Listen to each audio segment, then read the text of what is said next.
ஆச்சு. சரி, அதெல்லாம் இருக்கட்டும். நிறைவா தத்துவந்தான் கண்ணதாசனுடைய புகழுக்கு காரணம்னு சொல்றதுக்கு தமிழ் மன்றத்தினுடைய செயலர் கவிஞர் சங்கரி முத்தரசக்கா அவர்கள் அவங்க இந்த சரவெடிக்கு பதில் வெடி பற்ற வைக்க போகிறாங்க. அது புகையுதா, எரியுதா, வெடிக்குதா, துடிக்குதா எல்லாம் பார்க்கலாம். அவங்க பேசி முடித்ததுக்கப்புறம் ஒரு 5 நிமிஷம் நீங்கள் சொல்கிறத வச்சு நான் ஒரு தீர்ப்பு சொல்லணும்.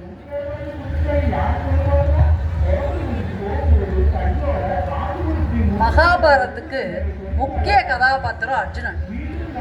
எங்கள் பட்டிமன்றத்திற்கு முக்கிய கதாபாத்திரம் நடுவர் அர்ஜுனை வணங்கி எல்லாம் பேச்சாளர்கள் அனைவருக்கும் வணக்கத்தை கோரி இங்கு அமர்ந்திருக்கும் அனைத்து சான்றோர்களுக்கும் வணக்கத்தை கோரிக்கொண்டு பட்டிமன்றத்துக்குள்ள நுழையிறேன். அதாவது நிறைய பேசிட்டாங்க அவங்க காதலை பற்றி. எல்லாரும் அவங்கவுங்க சொந்த கதையை சொன்ன மாதிரி தான் இருந்துச்சு. அதாவது தலைப்பு என்னன்னா, கண்ணதாசனின் விஞ்சிய புகழுக்கு காதல் பாடல்களா தத்துவ பாடல்களான்னு தான் கேள்வி. ஆனால் இவங்க அதையே மறந்துட்டாங்க. அதுலேயும் அந்த சரவெடி வெடிச்சிருக்காங்க கடைசியாக. அதுக்கு கடைசியாகவே நான் வரேன். அதை என்னோடய பேச்சை பேசி முடிச்சுட்டு அதுக்கு நான் பதில் சொல்கிறேன். அதாவது முதல்ல அவர் பத்திரிகை துறையில் வேலை பார்த்துட்டு இருக்காரு கண்ணதாசன்.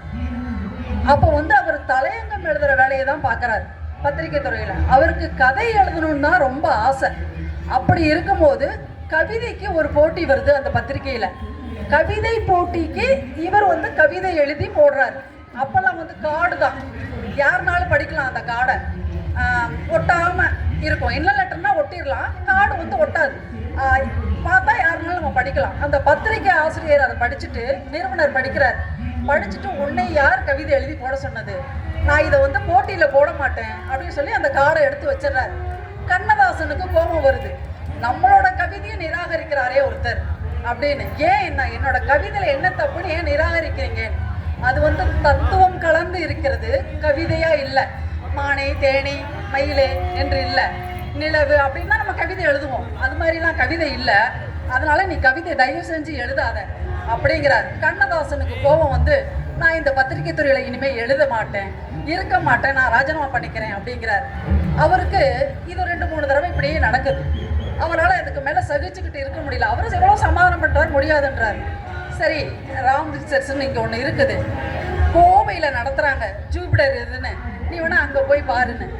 நம்ம மண்ணுக்கு தான் வராரு கண்ணதாசன். அது நமக்கெல்லாம் பெருமை.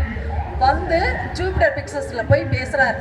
அவங்க என்ன சொல்கிறாங்க, நாங்கள் இப்போவே எதுவும் பேச முடியாது, 10 நாள் டைம் எடுத்துக்கோங்க, 10 நாள் கழித்து பேசுங்க பார்க்கலாம் அப்படின்னு.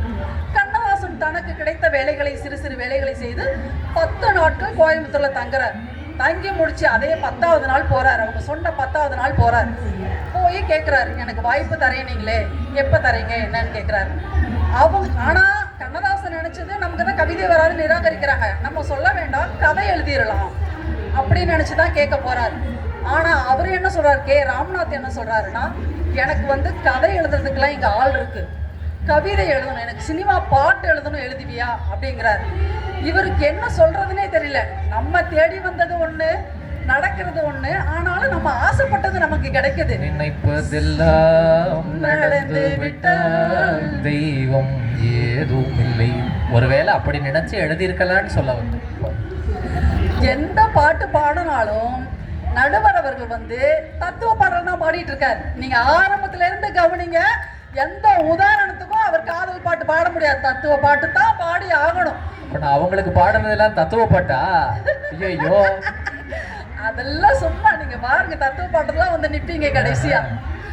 அப்படி எழுதப்பட்டு அந்த பாடல், முதல் பாடல் கண்ணியின் காதலிங்கிற படம், அதுக்கு தான் எழுதுறாரு முதல் பாட்டு. அவரு தத்துவ பாட்டு தான். கலங்காதே மனமே, உன் கனவுகள்லாம் நினைவாகும் ஒரு தினமே. முதல் பாடலே அவள் பாட தத்துவ பாடல் தான். இதுக்கு மேல எதுக்கு பேசிட்டு இருக்கணுங்கிற, அவரோட முதல் பாடலே தத்துவ பாடல் தான். தத்துவ பாடல்களால் தான் அவள் புகழ் உச்சிக்கே வந்தார். காதல் பாடல்களால் அவர் உச்சிக்கு வரவே இல்லைங்க. அதாவது காதல் பாட்டையே இவங்க பேசிட்டு இருக்கிறாங்க. ஏன்னா அவங்க வயசெல்லாம் அப்படி, அந்த 3 பேர் வயசு பார்த்தீங்களா, அவங்க செஞ்சோற்று கடன் தீர்க்க நிறைய பசங்க கூட சேர்ந்து கெட்டு போயிட்டாங்க.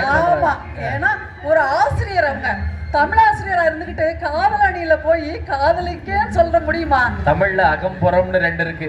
அதுல அகம்பூரா காதல் தான், புறம்பூரா அந்த காதலால விளைஞ்சது.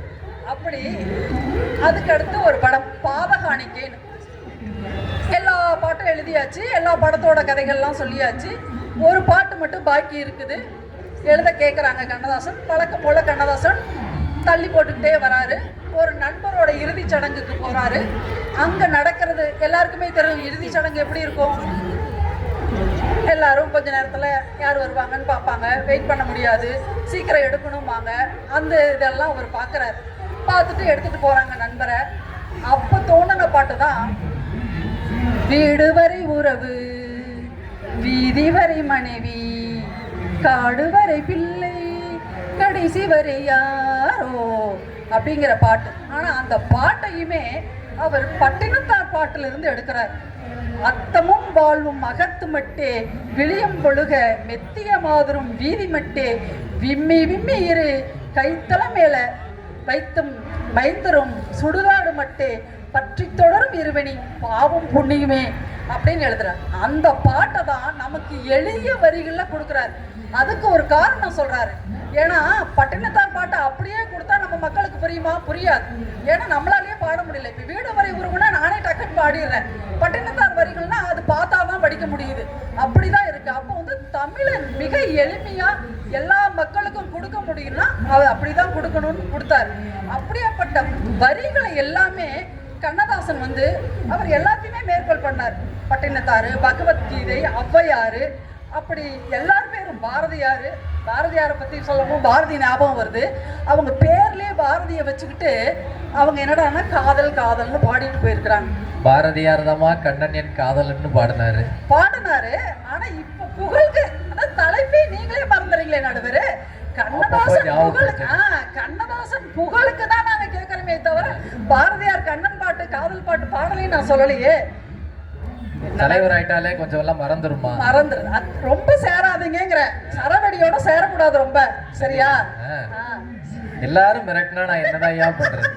சரவடியோட சேரவே கூடாது. ரொம்ப அழகான பாட்டை நினைவுபடுத்தினாங்க. வீடு வரை உறவு, வீதி வரை மனைவி. அதுல பட்டினத்தார் எழுதும் போது கடைசி வரைக்கும் வருவது பாவ புண்ணியம்னு எழுதியிருப்பார்.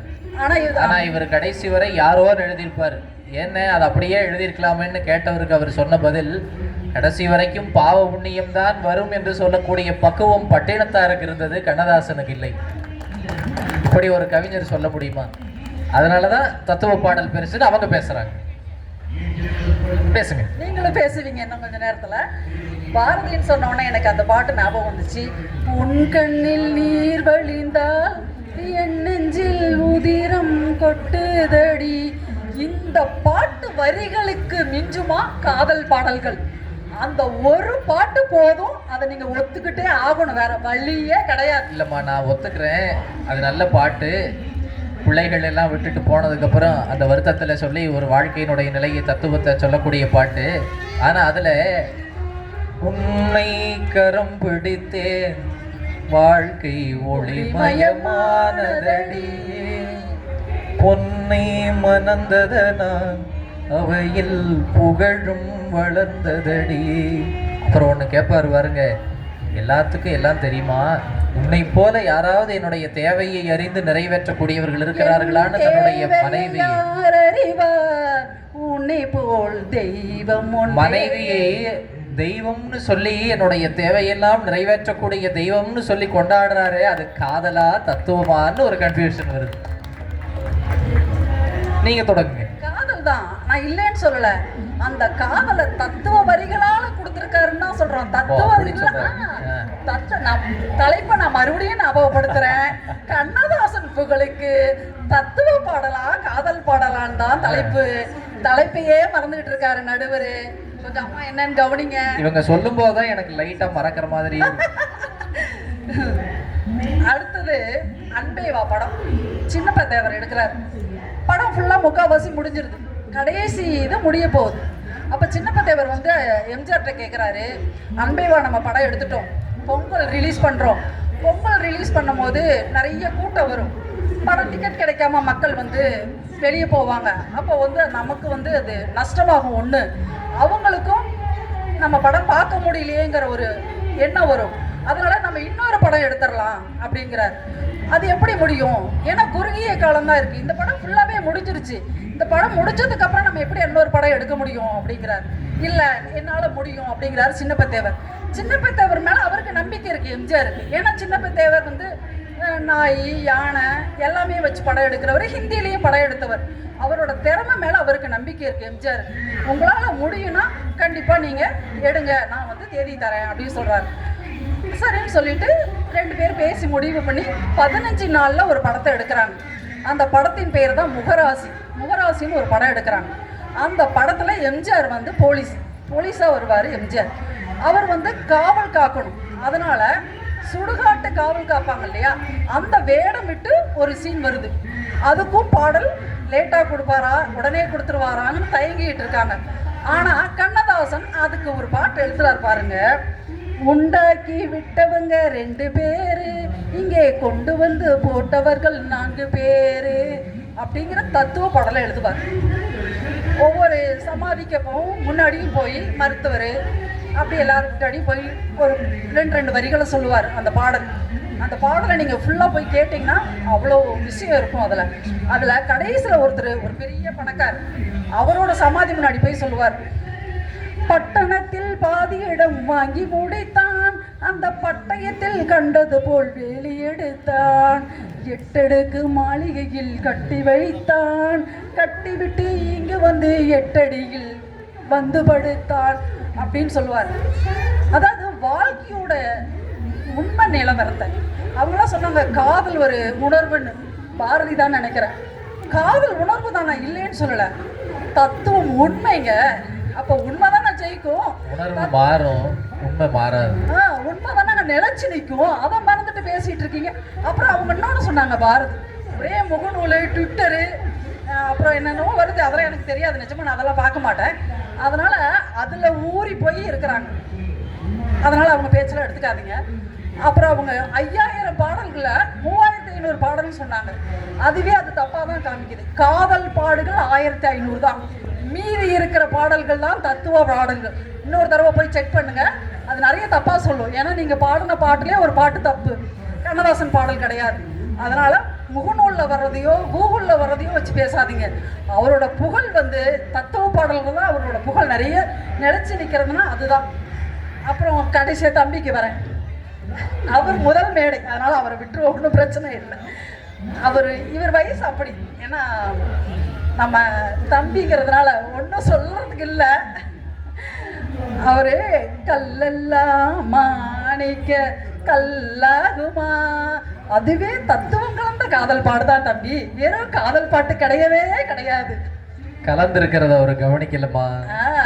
அது வயசு, பார்க்க தெரியாது, பிரிச்சு பார்க்க தெரியாது.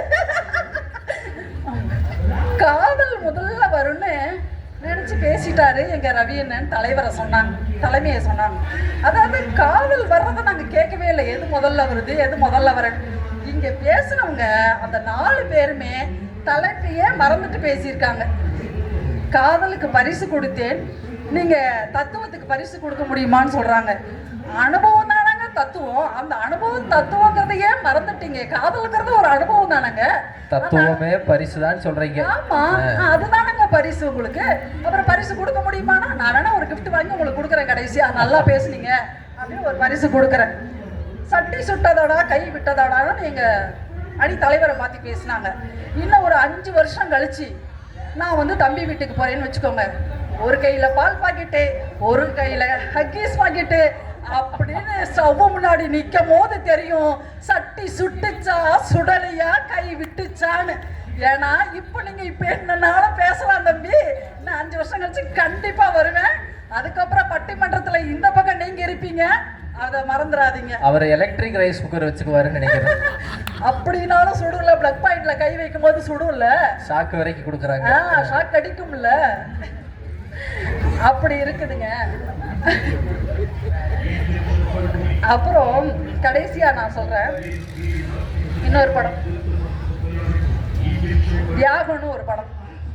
நல்லவர்க்கெல்லாம் சாட்சிகள் ரெண்டு, ஒன்று மனசாட்சி, ஒன்று தெய்வத்தின் சாட்சி அம்மா.